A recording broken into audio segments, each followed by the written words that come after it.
we piloted the conversation in Los Angeles. It was a 7-city conversation tour where we brought Black millennials and boomers and Gen Xers together to really figure out what was going on in Black faith.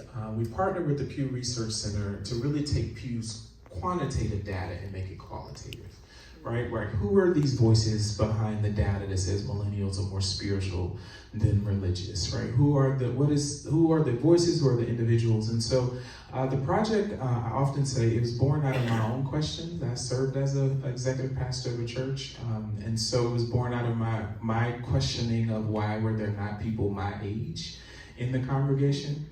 And fast forward to when I joined the museum as a curator and really wanting to know, was this a Black Christian problem or was this a Black faith problem in general? Right, our work in the Center for the Study of African American Religious Life at the museum is very pluralistic. So we look at all the ways that Black folks have conjured, called upon worship, and continue to do that work around African American religious life. And so God Talk was born out of that, and out of that inquiry where we would travel the world, literally travel the world and really talk to Black millennials, knowing that the end result of these 7 conversations, which I encourage you to go online, you can see them on the museum's YouTube page, was a documentary film. And so I'll turn to Kim to talk some more about the film, and then I have a few questions for both of you. All right, thank you all for coming out. We were honored by your presence. The film was 5 years in the making, although we generally have to sort of subtract out 2 of those years that were COVID affected. So like everyone else, we lost 2 years of useful production time. And one of the things that essentially it sort of allowed us to do was to revisit the story.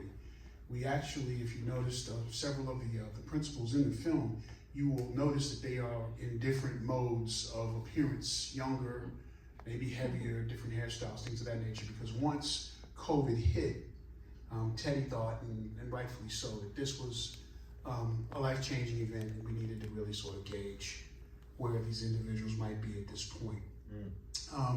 There were 70 total interviews that went into making up the film. Every individual that we interviewed is not in the piece, but I would say that probably 60 some are. And that essentially created about 120 some hours of footage, which we boiled down to the 2 that you all just saw. I edited the film, I shot it, and I sat with it for about 9 months. And so I sat with the individuals in the film, and in some respects, it's a very bizarre relationship that an individual filmmaker has with a film, because particularly with even with a narrative, you spend time with these individuals not only on set, but then later on once you're actually putting the film together. And there is a connection. It may be illusory to some extent, but there's a connection that you have with these folks. And you want to be able to, in every instance, to reflect their particular feelings and sentiments as closely and as accurately as possible. I also have a broadcast background, a journalistic background, so accuracy is essential. And we work for the Smithsonian. So in each instance, we're doubling down on getting it as right as possible, basing things off that Pew Research data. The possibilities for the film are essentially the possibilities for African American millennials. It's really sort of it's open, and there are no limits on it. African American millennials right now are the driver's seat of African American culture, and this film is one of the first films that I know of that really tackles their particular ideas, feelings, and sentiments around their faith experience, which is essential. And the film made it clear that it's a development process, things that are foundational to folks. So I'll stop talking and we'll pass it along and engage with everybody. Yeah, thank you, Kim. So I'll toss it to you, Brandon. Can you give us, what's your initial thoughts around the piece? And as a pastor of a church, how do you see this film impacting the everyday of the Black church? Well, good evening, and I want to first of all say thank you for thinking of me to be in conversation with you. I'm always honored that people want to hear what this Georgia boy has to think.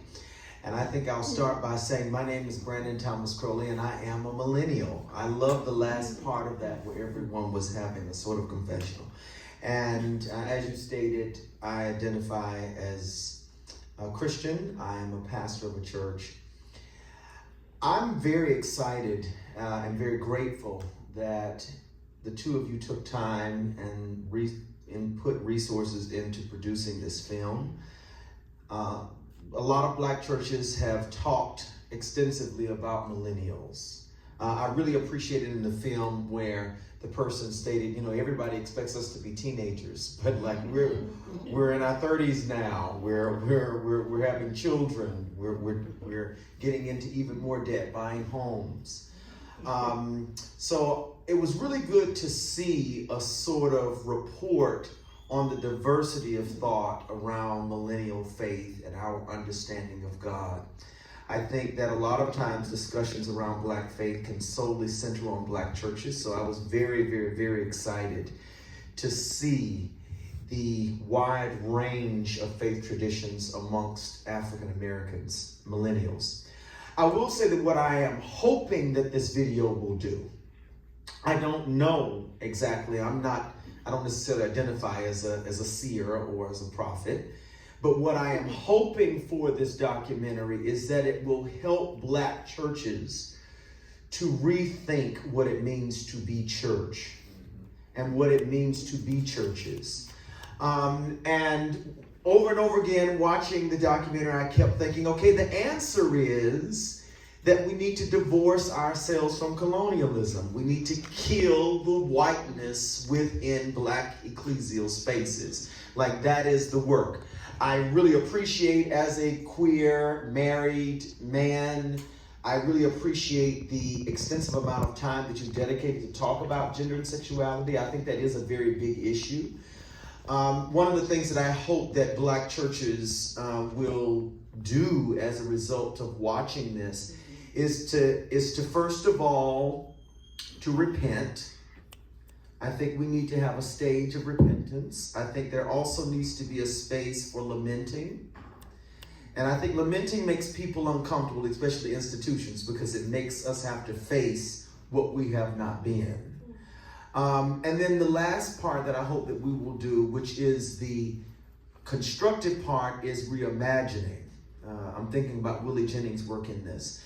And I say that because I think we often, and I'm speaking now as millennials and often as queer theorists as well, we do a good job of talking about the problem and explicating the problem. But I don't think, and deconstructing, but I don't think we're doing as good of a job as we should as it comes to construction. Like, the Bible even talks about, to use a sort of religious, language, you cast out these demons and then you leave this space vacated that then opens up more vulnerability. What does it look like to speak something into that space? So while we are doing the work of deconstructing and explicating the issues within Black ecclesial spaces, what does it look like for those of us in those spaces to construct? But then what does it also look like for us within the institutions to celebrate the construction of other spaces and not see them as threats to what it is that we are, to see what are the ways that we can partner with these spaces. I think a lot of millennials have left Black churches, and I don't think they're coming back, and I think that's a good thing. I think it's a good thing for their mental health. However, I do think there are a lot of millennials who feel like they are in exile and would love to experience that community and that sense of home. And I think that can only happen when we face the ways that we have been Black churches in white face. Thank you. I want to pick up that part with you, Mike, around your work is centered and geared in anti-racism, right? And so thinking about this Black church in white face, where do you see race showing up in this conversation? And then also just this is your second time watching the film. What is this response as a millennial? What is this response as someone who grew up in DC, and in DC when it was still Chocolate City, where church was a part of culture? right? That it was just as much important of where you worked as where you went to church. So how do you, your perspective around that? Sure. Thank you, Teddy and Kim, for, again, same thing, invitation to this panel, but also the comprehensive nature that God Talk is this exploration of, Black millennials and, these faith traditions. And I agree with Brendan that they run the gamut of, from the spiritual to the non-believing. And I thought, I think it inspires people, hopefully, to explore their own beyond, because I like I think RASHID, who's in Upper Marlboro, who talks about, you can have multiple, avenues of faith, that it's not just one. And in today's times, I think we need more than just one place to restore and renew and rebuild, our spirit and our relationship with God, etc. In terms of just some, key observations, one is, think about the role that, Black church has played in our community, and serving as this anchor. And in particular, when you look at the early period, whether it's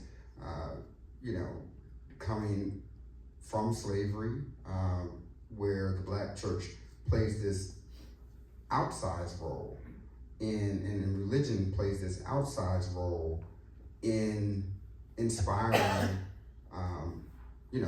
violent rebellion, or it plays this role in maintaining faith and network and community for escaping oppression.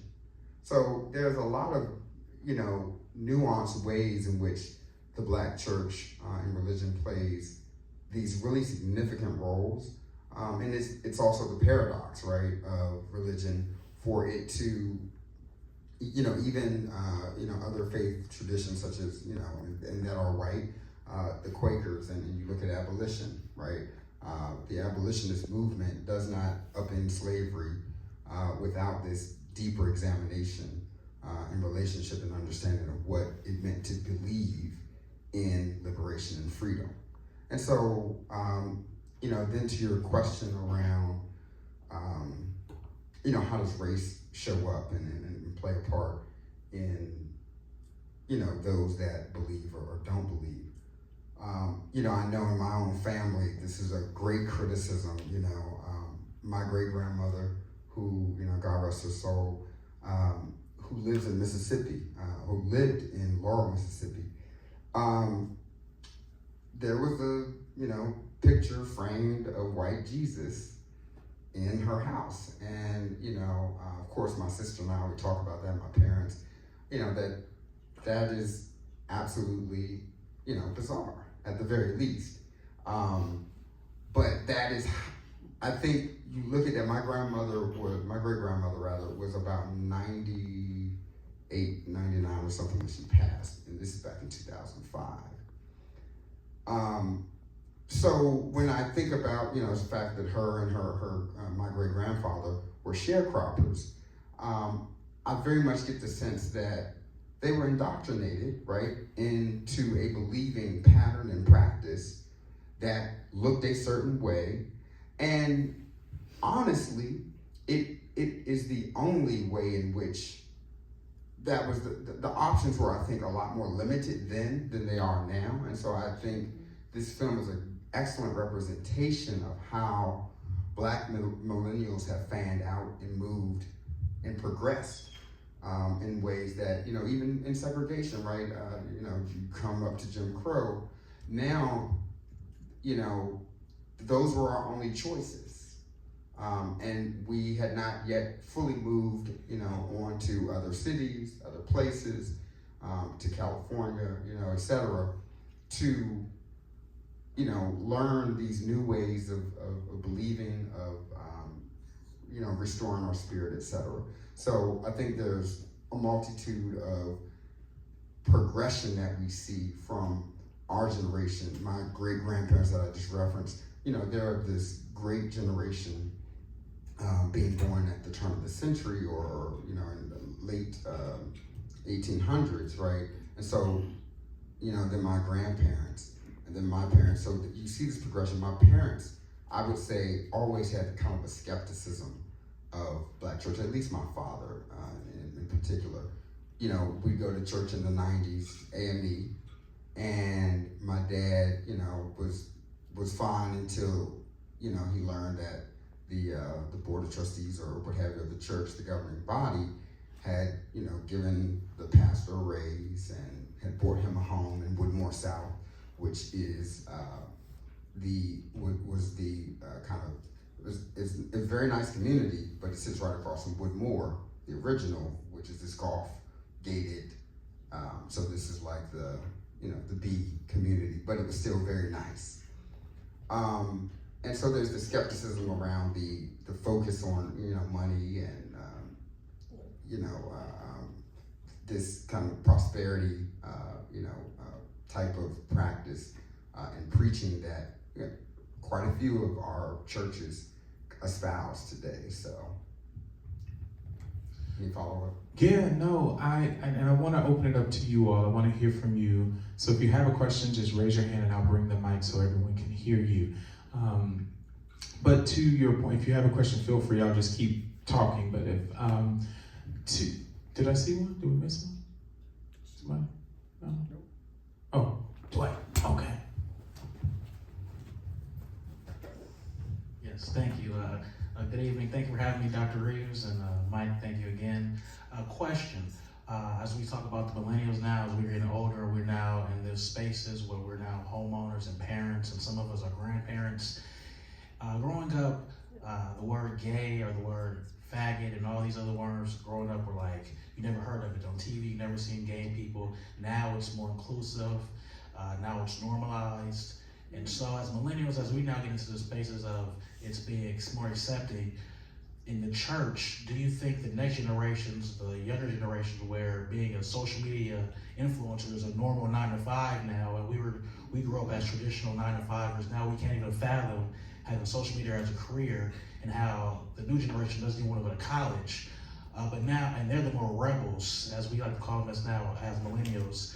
Do you believe in the church the next 10, 20, 30, 50 years that being gay or homosexual, LGBTQ will be more accepting, or the perspective of it, of the definition of it from the religious book, it would be so far-fetched to think of more the conservative side of it?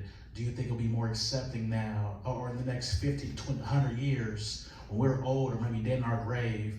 How do you think that would be in the church? Will it be more welcoming or be more normalized? And then when you think of gay, LGBTQ, 50, 100 years from now, will people look at it as like, wow, I can never think of a time where it won't be accepted, where it won't be normalized in church, because the next generation after the millennials, they're like so against traditional, they're like anti going into work. They can't even think of physically going to work. And now us as millennials, we're still accepting the Zoom era. So it's a broad question, but long story short, how do you think the acceptance of the LGBTQ will be in the next 50 to 100 years, where the next generations are so rebellious, where they don't even like anything conservative at all? So do you think they'll be more accepting in the next 50 to 100 years? So thank you for this question. The first thing I will say is I think you're right that Gen Z, you know, I was sitting there the whole time enjoying this display about my generation, but thinking to myself, I wonder what this documentary is going to look like when it focuses on Gen Z. Because Gen Z is entering the workforce. We like to think about Gen Zs as all being middle schoolers, but they are entering the workforce now. And when you talk about deconstruction, it's not piece by piece, it's blow the whole damn thing down at the same time. And it is also even, yes, throw out the baby with the bathwater. Let's procreate and make a whole new baby, because that is a product of something that is in and of itself innately toxic. So I would like to prophesy, I just said earlier that I'm not a prophet, so take this as you will. I believe that in the next 50 years, that the majority of black churches will be in the don't ask, don't tell category. Here is why. I say that because prior to the 2000s, like in the late 80s and early 90s, when sermons were failing, the go-to catchphrase was to start besmirching homiletically queer folk and calling people names. That would incite a response out of the pew, because most times when we talk about gayness, we're really focusing on male penetrative anal sex. It's really what we're thinking about, because a lot of heteronormative Christian black men are completely okay with two women being together as long as it is in support of their own pornographic gaze. So we're really there often talking about male-on-male interaction. And a lot of times this was placating to the fact that a lot of black women in churches were single. So then you're also weaponizing that dynamic. But this would save a sermon. Now, the way to grow a mega church is to straddle the fence. Like, that's the way to actually grow one now. And who gave us a sort of indication of that is Thomas Dexter Jakes, when he was on the thing with, I'm looking at my brother, I can't think of his name, black brother on live, I can't think of what it is. But anyway, he was on an interview with him, and he made the statement that those who are queer should just go to churches where they are loved and can be loved, because they can be accepted.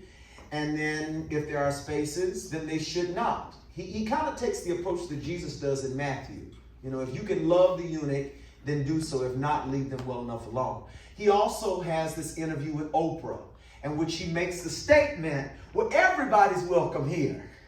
And you'll do that. Sometimes it can include that, not to hate the sin, but love that be bullshit.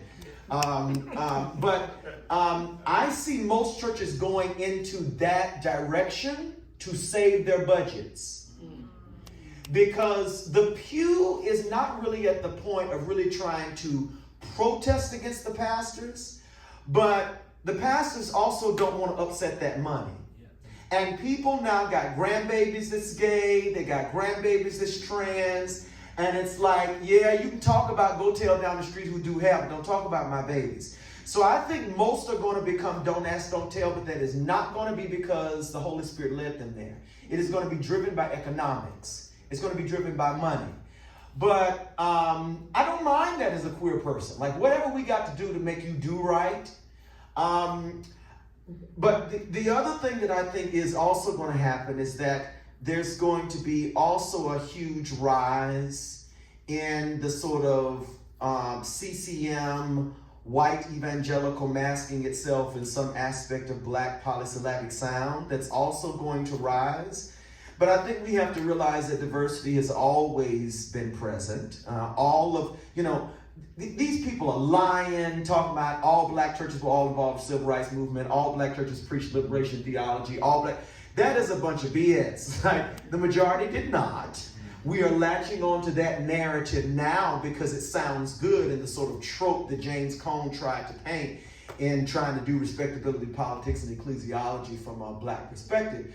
But yeah, so I think it will end up in don't ask, don't tell. And I'm pretty good with that because I make the argument that don't ask, don't tell churches are actually ripe for queering, pushing over the mark. Because what that means is that some aspect of a hermeneutic of suspicion is thriving. I'll give this one last example and then I promise I'm done. The Baptist preacher coming out of me. Here's what I want to happen. I want to happen what has happened with the majority of black churches around women preaching to happen around the LGBTQIA+ issue. Here's what I mean by that. If you go into most churches, people are going to say, it ain't right, they don't let these women preach, or something like that, all right? But if you ask them to explain that biblically, like, give me proper exegesis on women keep silent in church, woman submit yourself to husband. Like, a lot of people won't have the ability to fully explain that, but they'll say in themselves, listen, something's not right about the way that they are segregated, discriminated against these women. And I have experienced some of my greatest experiences with God, with a church mother, or with an evangelist, or with a female pastor. So my thought is that the same thing is going to happen around the LGBTQIP plus issue. And hopefully what we will realize is that we've never been biblical literalists. That's a new phenomenon that is really connected with the regurgitation of black religion that white people are giving back to us, connected with the Oral Roberts era. I'm not even going to touch it. I am in 1,000% agreement with you. I would add to that some data, right, that I think we have to contend with. To your point of this don't ask, don't tell, that who is sitting in the pew for that generation, right? Because it's not millennials, right?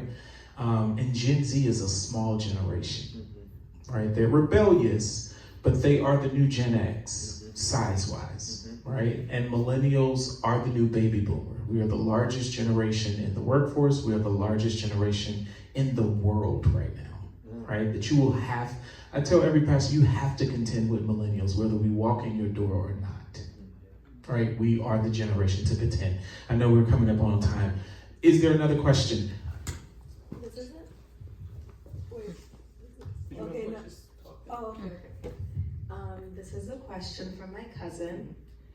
So I'll start with a comment. Ancient African tribes had the concept of spirituality without the introduction of a Western God. That being said, do you think that religion, specifically in Africa, stunted the natives spiritually? Religion in Africa stunted which nation? Christianity, Islam, Ife. Do you? Read it again from Okay.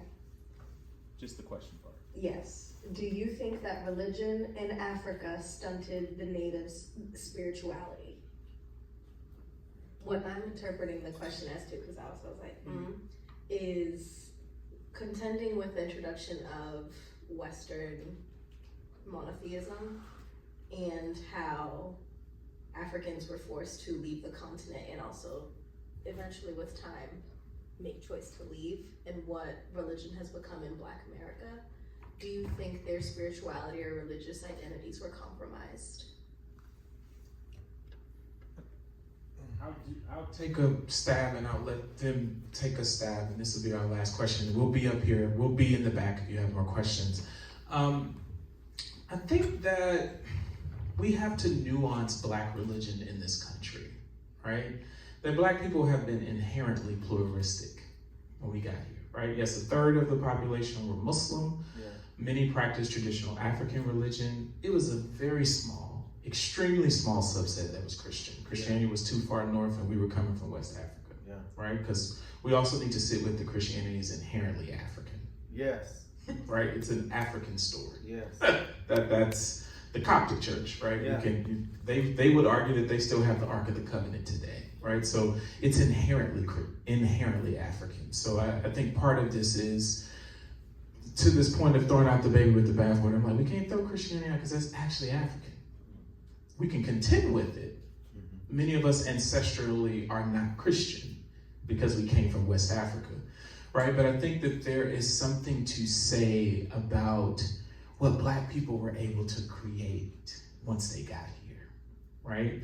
That we have always been pluralistic, right? We had hush harbors, that we would steal away when we worshiped during enslavement. And yes, we would have to go to the Master's Church, but the hush harbor was the space that we could call, as Albert Rabbito would say, we call old gods under new names. Like we would call the name, absolutely, right? There was Islam. You can go to the African Meeting House here in this area and see Arabic on the side of a pew, right? In a Christian worshiping space. We have always nuanced it.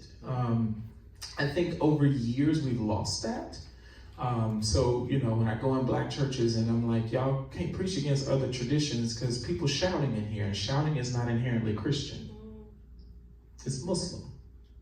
And if you go to some African traditional practices, you see the conjuring, it's the same dance. Right? It's the same movement of the body. So our Christian spaces aren't even pure. They're pluralistic. right? So I think we have to begin to reshift and reframe, and I think that that's what the film does, is to say, millennials are saying, I'm okay being pluralistic out loud. We're not doing anything new. We're just doing it out loud, right? Because my grandmother also was Christian, but she had some stuff in her Bible too, right? There was some rose petals, there was some other little stuff she was doing in there. Because black women have always nuanced faith, right? When the pastor would say something, I'd go home and I don't agree with that, and I may hold my tithe money. Yeah. Right? So black women have always done that, right? So I think that it becomes dangerous when we do this story of, well, the white man gave us Christianity. Yes. And it's like, they couldn't give us something we already didn't. We had, right? We reclaimed something that many of us didn't know because we were in West Africa, so that wasn't the traditions of our tribes.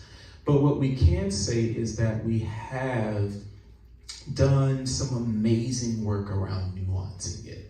And I think that it's time, to your point, that we begin to interrogate even our Christian spaces.